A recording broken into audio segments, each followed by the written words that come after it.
In some families, you speak your mind. In others, you're expected to agree and to stay silent. Some parents say, "Yeah, let's talk about it," while others say, "Because I said so."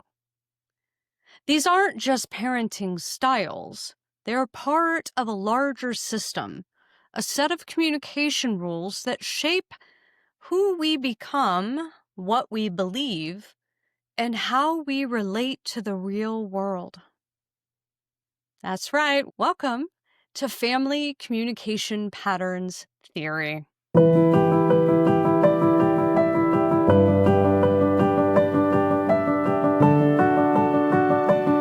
Dr. Malynnda Stewart, and welcome back to Communication Campus.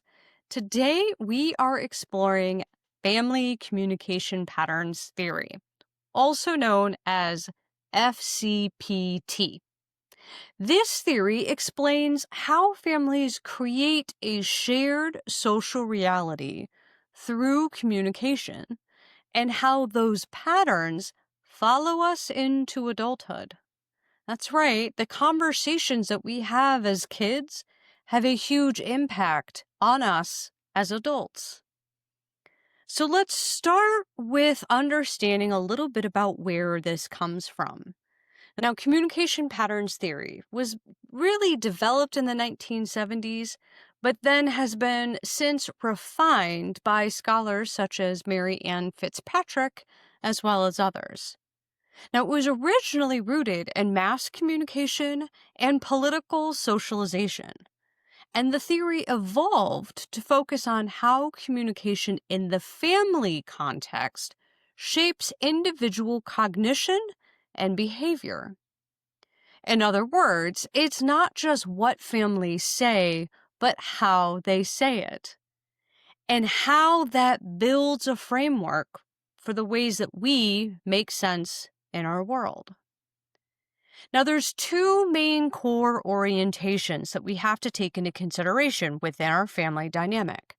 The first is the conversation orientation. And this is the degree to which families encourage open dialogue. My family, really, we could talk about just about anything.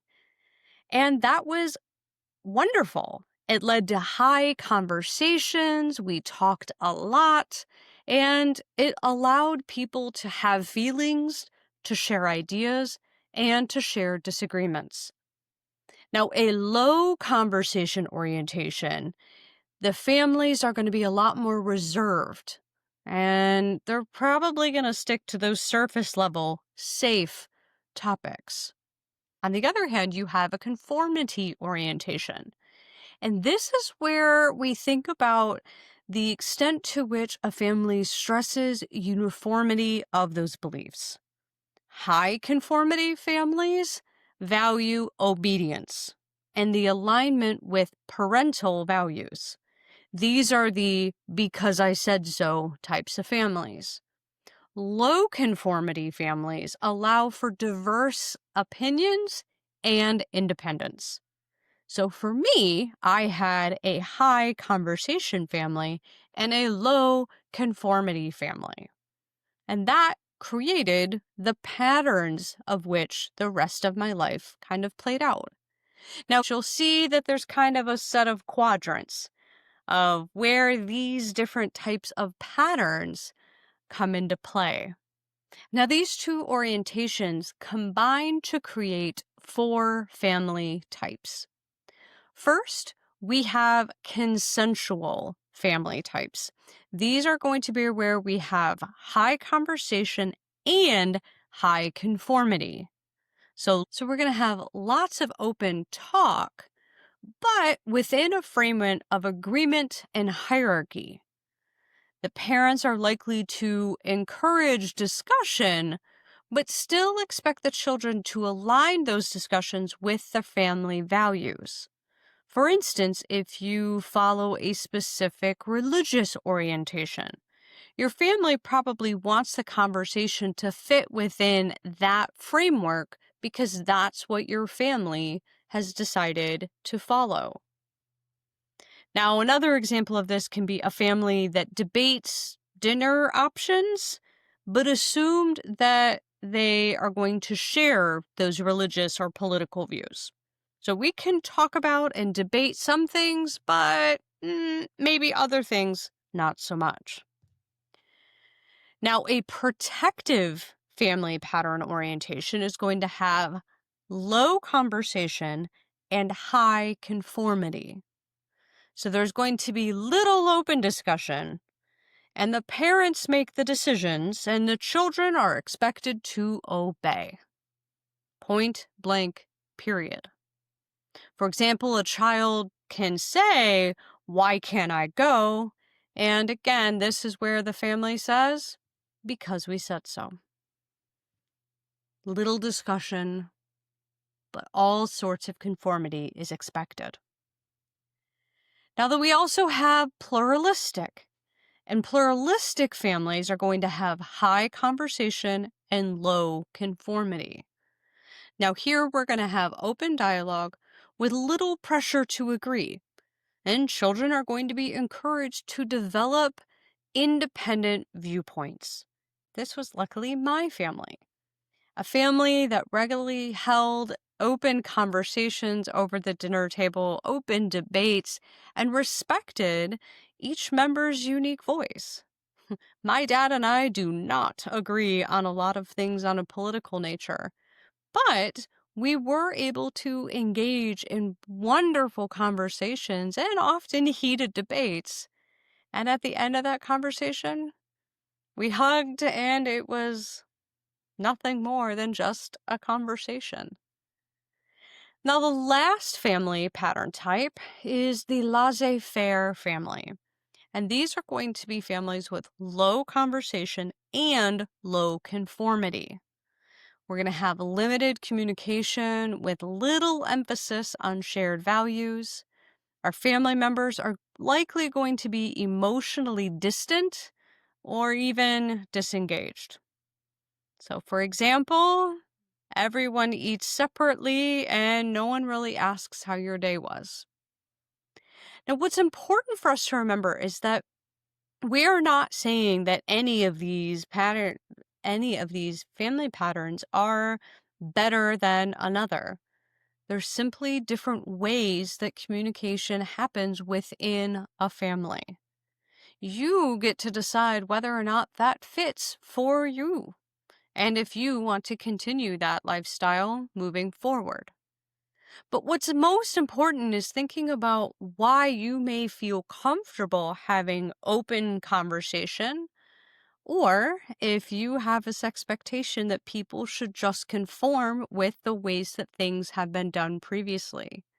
Even within the workplace, your understanding of change and how accepting or resistant to change you are could come from a pattern within your family about conformity.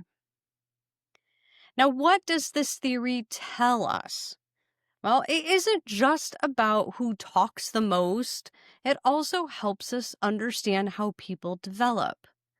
This is going to impact our conflict styles, our political reasoning, our romantic expectations, even our media preferences. Research shows that children from pluralistic families tend to develop a stronger set of critical thinking skills, while those from protective families often avoid conflict and tend to defer to authority. And as I said, these patterns show up even in the workplace, and thinking about the way that we navigate all sorts of different relationships. Now, family patterns theory is especially relevant today when families are navigating through tough issues. We can think about our political divides, social movements, even gender identity. And it also helps us to think about the experiences that we have with our roommates. Oftentimes, we are from very different family types, and when we are roomed with someone from a different family type, we might struggle to communicate. It also might explain why some people fear disagreements at work. It's not just about personality, it's about the communication training we received all the way from childhood.